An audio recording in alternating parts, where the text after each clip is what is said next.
आइए सुनते हैं आज की कहानी। आज की कहानी है तीन मछलियां। एक गांव में एक तालाब था। उसमें तीन मछलियां रहती थी। उन तीनों के स्वभाव अलग अलग थे। टीना संकट आने के लक्षण मिलते ही संकट टालने का उपाय करने में विश्वास करती थी। मीना कहती थी कि संकट आने पर ही उससे बचने का उपाय करो। डीका का कहना था कि संकट को टालने या उससे बचने की बात बेकार है, क्योंकि जो हमारी किस्मत में लिखा होता है वही होता है।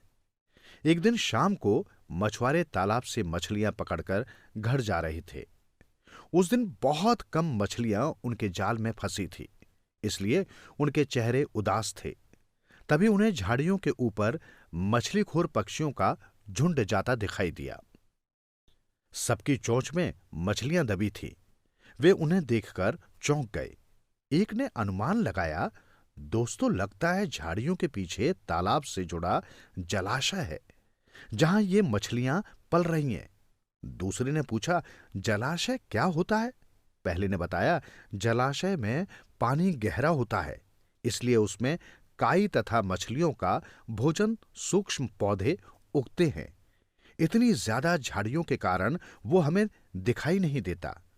मछुआरे खुश होकर झाड़ियों में से जलाशय पर आ निकले और ललचाई नजरों से मछलियों को देखने लगे। फिर तीनों ने मिलकर विचार किया कि अभी बहुत शाम हो गई है, हम कल सुबह आकर ये मछलियां लेकर जाएंगे। ऐसा कहकर वो सब वहां से चले गए। तीनों मछलियों ने ये बात सुन ली थी। टीना बोली, सुना, तुम लोगों ने ये कल हमें पकड़ने आएंगे।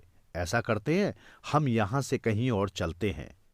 मीना बोली, अभी संकट आया नहीं है, जब आएगा तब देखी जाएगी। डीका बोली, हां, मैं भी कहीं नहीं जाऊंगी, मुझे अपने भाग्य पे पूरा भरोसा है। टीना बोली, तुम्हें जो करना है करो, मैं तो यहां से जा रही हूं। टीना वहां से किसी दूर तालाब में चली जाती है। जब अगले दिन वे मछुआरे वहां आते हैं तो मीना और डीका डर जाती हैं। मीना अपना दिमाग चलाती है। फिर उसे याद आता है, कुछ दिन पहले एक लोमड़ी तालाब में मर गई थी। उसकी लाश नदी के किनारे पर ही तैर रही है।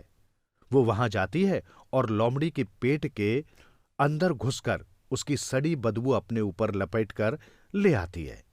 जब मछुआरा मीना को पकड़ता है और मछलियों के साथ रखता है, तब सारी मछलियां तड़पती हैं, लेकिन टीना सांस रोककर मरने का नाटक करती है।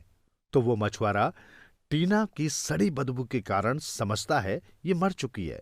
वो उसे वापस पानी में फेंक देता है और डीका उनकी टोकरी में और मछलियों के साथ तड़पकर जान दे देती है।